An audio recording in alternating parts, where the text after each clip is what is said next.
Olá, bem-vindos. Estamos chegando com Entre Linhas na TV brasileira, também na Prudente News 1070. Eu sou Eudes Figueiredo e aqui estão as principais informações de hoje para análise do nosso comentarista Adolfo Padilha. Por falar nele, a gente já começa com destaque.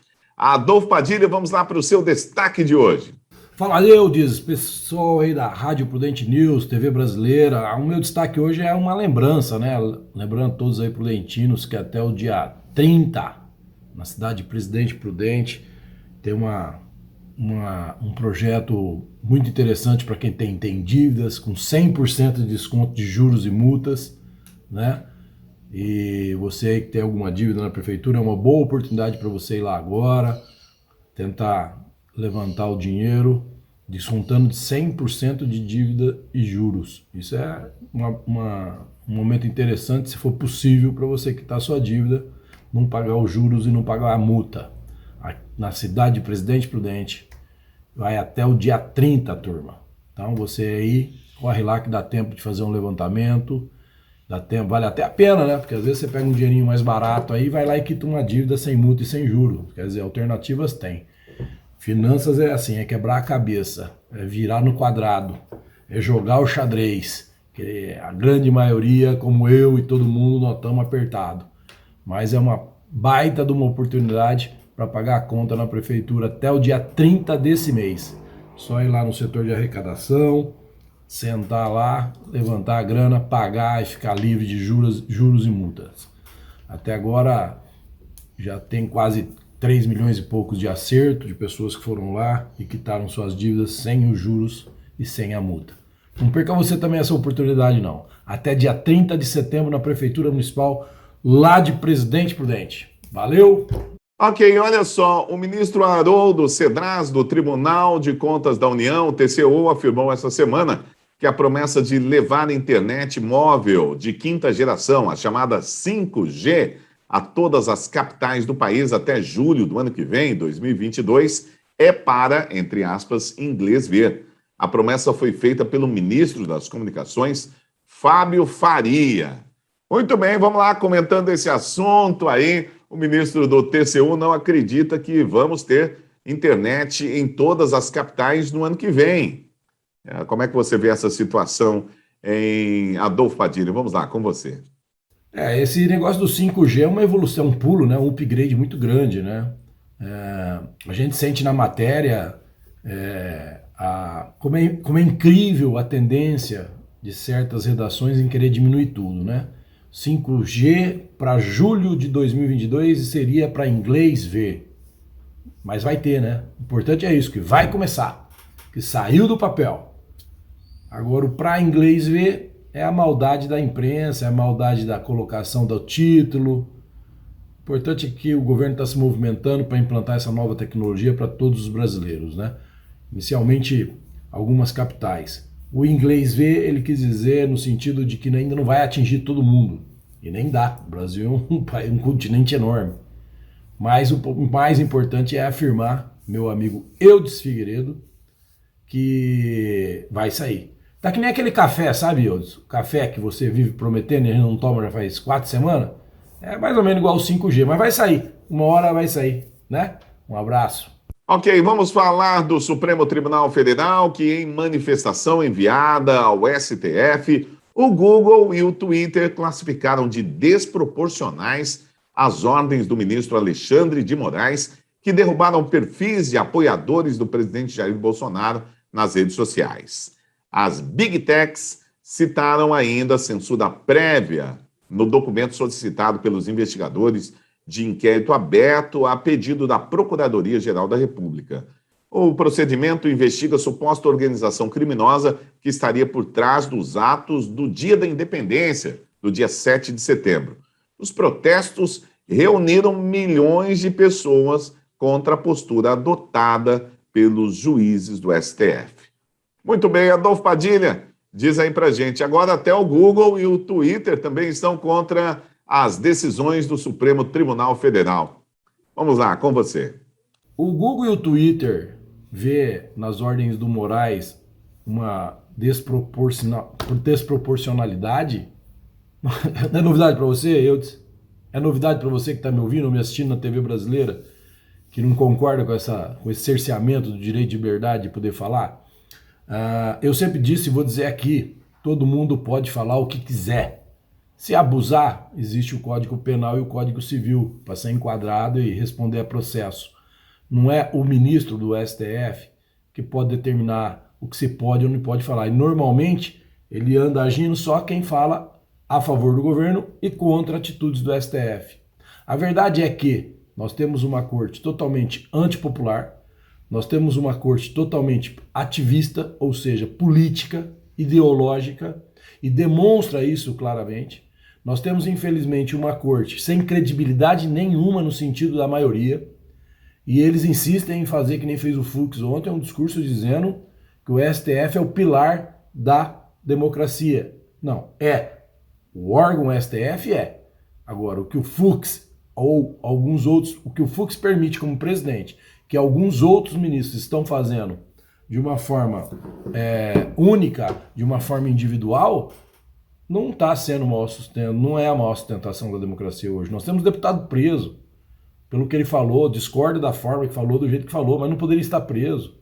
O Eustáquio ontem foi tirado a prisão dele, um jornalista, entendeu? Então, quer dizer, a situação do presidente do partido, do Roberto Jefferson, isso dá em nome do quê? De criar atos antidemocráticos? É ato antidemocrático eu falar, eu dar minha posição, desde que eu não ofenda? Eu dou minha posição aqui. O STF hoje não tem apoio popular nenhum. Aliás, tem descrédito, o que é pior. Descrédito, não ter apoio era uma situação. Agora, ter descrédito é uma situação muito pior. Né? O Lewandowski ontem vazou um vídeo no avião. Um cara virou para ele e falou: senhor ministro, com o maior respeito, senhor ministro. Ele olhou, o cara falou: gostaria de dizer para o senhor que o STF é uma vergonha para nós brasileiros. Eu estou envergonhado do STF. Sabe o que o Lewandowski fez? O senhor quer ser preso? Chama a Polícia Federal, o senhor quer ser preso? O cara falou: mas o senhor vai me prender porque eu estou falando para o senhor educadamente o que eu penso? Então aonde nós vamos chegar? E você que está rindo disso, você que está seguindo aí a modinha, toma cuidado. Começa de um lado, depois vai para o outro lado, e quando você vê, já está com todo mundo. Aí já é tarde. Aí é Venezuela logo ali. Né? Então, o Twitter, o Google, ao dizer isso, só está refletindo aquilo que todos nós pensamos. E eles também agem nas contas deles. Donald Trump teve a conta do Twitter encerrada, enquanto Maduro tem, enquanto o presidente da China tem, enquanto o cara do Hezbollah lá tem, nego que mata, que enforca, que rouba. Então, é o duplo padrão do entendimento, é o sujo falando mal lavado. Muito bem, é isso aí. Nós vamos num rápido intervalo, voltamos já já com mais Entre Linhas na TV brasileira, na Prudente News 1070. A gente volta já.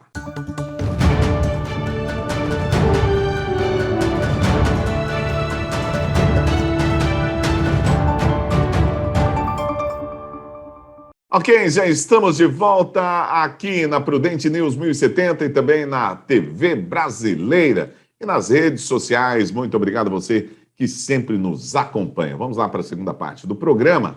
Olha, o Senado aprovou em segundo turno esta semana, por 60 votos a 14, a proposta de emenda à Constituição que impede a aplicação de punição civil, administrativa ou criminal a governadores, prefeitos e agentes públicos que não aplicaram em 2020 e não aplicarão em 2021 o mínimo previsto na Constituição para a manutenção e desenvolvimento do ensino. O texto já havia sido aprovado em primeira votação na semana passada. Com a aprovação desta semana, a proposta segue para a Câmara dos Deputados. Pois é, os senadores estão tentando aí aliviar um pouco os prefeitos e governadores, agentes públicos que tiveram problemas para cumprir as metas em um ano de pandemia.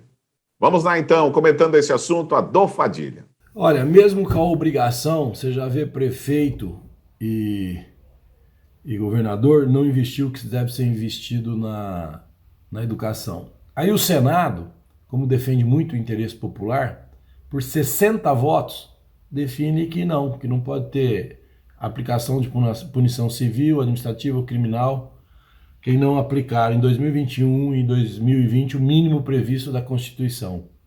Qual a justificativa? A pandemia. Aí vem um outro lado que às vezes você não fica prestando atenção. Durante a pandemia, todos os estados e quase todos os municípios tiveram muito mais dinheiro do que nos últimos 20 anos. E daí? Nós vimos aqui, nosso estado aqui anunciou caixa lotada de dinheiro, porque o governo federal repassou muita grana por causa da pandemia. Aí os amigos do Senado, que na verdade é tudo um coluio de amigo, corporativismo puro, ali não tem nada de interesse do povo, esquece, você e eu, para eles somos apenas detalhe, vai lá e diz assim, não, 2020 e 2021 não vai punir ninguém não, gastou onde tinha que gastar. Gastou com respirador superfaturado, gastou com medicamento desnecessário, gastou, enfim, gastaram com tudo. Gastaram com tudo. Então não sobrou para gastar na educação, né? Mesmo tendo muito dinheiro, mas não vai punir não. Eles tiveram que agir na pandemia. Então o que eu falo, é mais Brasília e menos Brasil, é mais eles e menos nós. E assim vai tocando o Brasil. Por isso que mudar o Brasil não é uma questão de 2 ou 4 anos. Mudar o Brasil é uma sequência, é uma luta. Se você está desistindo aí de birrinha, porque queria ver tanque na rua e isso não vai acontecer, pensa nisso. Mudar o Brasil é a longo prazo. Não se muda o Brasil em 1 ou 2 anos, por mais que nós tenhamos avançados, por mais que nós tenhamos um governo que não permitiu a corrupção e não permite em hipótese nenhuma, entendeu? Por mais que nós tenhamos um governo que quebrou vários paradigmas, entre eles comer pizza na calçada, lá em Nova York, onde 99% dos turistas fazem. Quem conhece sabe, né? Só que para alguns órgãos de imprensa e alguns alienados na internet, acho que ele não foi proibido de entrar no restaurante, né? Então, quer dizer, algumas coisas já estão mudando e mudando bastante. Eles só não deixam demonstrar o significativo maior ainda, porque sabe que aí a vaca vai pro brejo e ficam plantando narrativas. Então, o Senado hoje é mais Brasília, como Brasília é mais Brasília do que Brasil, como são mais eles do que nós. Infelizmente é isso que nós temos lá. É uma pena, mas é verdade. Ok, o ministro Ricardo Lewandowski, do Supremo Tribunal Federal, determinou que o presidente da Comissão de Constituição e Justiça do Senado, Davi Alcolumbre, preste informações sobre a sabatina de André Mendonça, à Comissão de Constituição e Justiça da Casa. André Mendonça foi indicado pelo presidente da República, Jair Bolsonaro, para ocupar o cargo de ministro do Supremo. Ele tem mestrado em Direito pela Universidade de Salamanca, na Espanha, e ocupou o cargo de advogado-geral da União. Para assumir a vaga na Suprema Corte, André Mendonça terá que ser submetido a uma sabatina no Senado com sua indicação, tendo de ser votada no plenário. O ex-advogado-geral da União vai precisar da maioria dos votos, ou seja, 41 dos 81 senadores, para se tornar apto a ocupar uma cadeira de ministro no Supremo Tribunal Federal. O que acontece até agora é que ainda não marcaram essa sabatina. Vamos lá, Adolfo Padilha. Isso é jogo de carta marcada, Eudis Figueiredo. Lewandowski pede pro Alcolumbre, amigo dele, explicar por que ainda não fez a sabatina. É tudo joguinho de carta marcada. O Alcolumbre não fez ainda porque tinha acordinho ali no Senado para esfriar, para cansar, para demorar. Enquanto isso, a corte está com 1 a menos. Quer dizer, aí que entra o perigo da democracia. Você não acha? Porque a corte tem que ser formada pelo integrante que está lá na Constituição Federal. Por birrinha política, o Davi Alcolumbre segura a indicação do novo ministro. Ou seja, isso é um ato antidemocrático ou não? O que você acha? É um ato de procedimento? É um ato antidemocrático. Ele está fazendo isso usando o poder que tem num órgão importantíssimo para o equilíbrio de decisões que gera o quê? A nossa democracia precisa de equilíbrio. Hoje ela está desequilibrada, nós temos um ministro a menos. Então percebe o duplo padrão de entendimento das coisas? O Alcolumbre, ao adiar, segurar e não colocar em pauta a sabatina de André Mendonça, indicado pelo presidente Bolsonaro, para o STF, é ato antidemocrático. E ponto final. Porque a Corte Superior, maior delas, está com um membro a menos e a democracia não pode ter trincado. A democracia tem que estar fechadinha. E para ela estar fechadinha, o STF tem que ter todo mundo lá também. Então é isso aí. Agora, cartinha de jogo marcado. faz essa pressãozinha, pode ter certeza, amanhã ou depois da manhã já está agendada a sabatina e nós aqui com cara de pastel achando, ou alguns achando, que foi graças ao Lewandowski. Na verdade, faz parte daquele acordo de paz, faz parte daquela junção. Você abaixa a bola aí, eu abaixo a bola aqui, só que eles disfarçam para não dar na cara, né? E uns preferem acreditar que o presidente pipocou, o outro prefere dizer que o Moraes pipocou. Eu digo aqui para vocês o seguinte, ambos viram que a corda estava esticando demais. O presidente viu antes, chamou o apoio popular, teve, demonstrou força, que também se não fosse aquilo, não teria possibilidade de acordo nenhum, entendeu? E o acordo é para o bem do Brasil, diferente de acordos passados que era para encher o bolso de bons amigos. Tirar o nosso dinheiro para encher o bolso de bons amigos. Então você abaixa a bola e presta mais atenção, que agora o Brasil precisa de apoio, não de mimimi e nem neguinho chorando revoltado pelos cantos. Muito bem, a quinta turma do Superior Tribunal de Justiça adiou esta semana o julgamento de um recurso da defesa do senador Flávio Bolsonaro para anular toda a investigação do caso das rachadinhas. O ministro João Otávio de Noronha, pediu mais tempo para analisar a questão. Esse esquema envolve a prática de confisco por parlamentares de parte dos salários de assessores de gabinete. Segundo as investigações, Flávio Bolsonaro é acusado de enriquecer ao se apropriar de salários de funcionários do gabinete dele, no período em que ele era deputado estadual pelo Rio de Janeiro. Muito bem, vamos lá. Comentando esse assunto, já várias vezes comentados aqui no Entre Linhas, mais uma vez, Adolfo Padilha. Vamos falar uma coisa da rachadinha do Flávio Bolsonaro. Você que está me ouvindo aí. Primeiro que é do Flávio, não é do Jair. Primeiro esse ponto. Segundo que é imoral, muito imoral demais. Terceiro que você precisa saber, 99% deles fazem. Uns para enriquecimento ilícito, outros para incorporar mais gente no seu gabinete, mas 99% deles fazem. É sistêmico. É sistêmico. Eles vão ficar alimentando esse negócio da rachadinha do Flávio, mas eles mesmos temem dar uma abertura de investigação para isso e depois isso virar efeito cascata. Pega todo mundo, sobra 1% ou menos de 1%.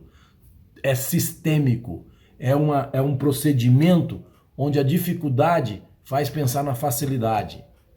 Então todos eles lá, ou quase todos eles lá, fazem. Larga de ser trouxa. Você está sendo bobo quando você se apega nisso e fica falando de rachadinha. Entendeu? Você está sendo bobo. Repito, ato imoral, ilegal. Só que não vai para frente, não é porque eles não querem julgar, é que eles querem ficar alimentando para desgastar o pai, que é o Jair. Porque se tiver que ir para frente, tem que pegar todo mundo. Lá no Rio, na Alerj, onde ele é acusado de rachadinha, entre 40 e poucos deputados, o valor que acusam que ele desviou de rachadinha, que pode ser R$1 ou 30 milhões, é a mesma coisa, mas só para você ter uma referência, é 2 milhões. Ele é o 17º da fila em valor de dinheiro. Tem lá 45 milhões, 40 milhões do PT, até do PSDB, acho que é 37 milhões, do PSOL, até toda essa turma lá. Então você que fica se apegando nisso, não está percebendo que está sendo usado como massa de manobra, como gado. Você que acusa os outros de ser gado, gadinho está sendo você. Quando você vai lá na internet, põe rachadinha do Flávio, ai que não sei o quê, larga de ser bobo. Eles não vão tocar isso para frente, senão tem que pegar todo mundo. E você sendo usado aí como massa de manobra. Acorda pra vida, dá tempo ainda. Ok, é isso aí. Muito obrigado, Adolfo, e vocês que nos acompanharam até agora. Vamos ficando por aqui com o nosso Entre Linhas de hoje. Grande abraço para todo mundo e até o nosso próximo encontro. Valeu!